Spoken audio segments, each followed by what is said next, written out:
যেহেতু তুমি আমাকে চাইলেই পাচ্ছ, তাই আমার অনুপস্থিতির মর্ম তুমি বুঝতে পারছো না। তোমাকে আমার মর্ম বোঝাতে গেলে তোমার প্রতি আমাকে নির্দয় হতে হবে।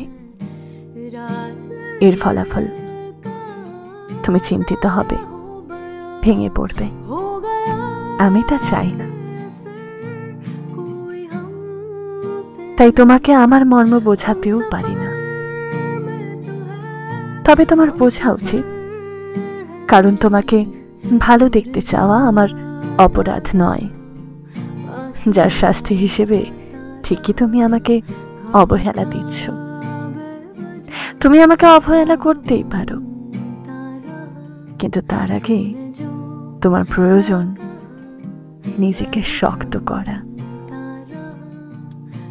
কারণ আমি যদি তোমাকে অবহেলা করার সুযোগ না দিই, তুমি কখনোই আমাকে অবহেলা করতে পারবে না। তবে আমি অবহেলা ফিরিয়ে দিলে তুমি আশ্চর্য রকম ব্যথিত হবে। তোমাকেও কেউ অবহেলা করতে পারে, এটা তুমি মেনে নিতে পারবে না, কারণ তুমি অভ্যস্ত নাও।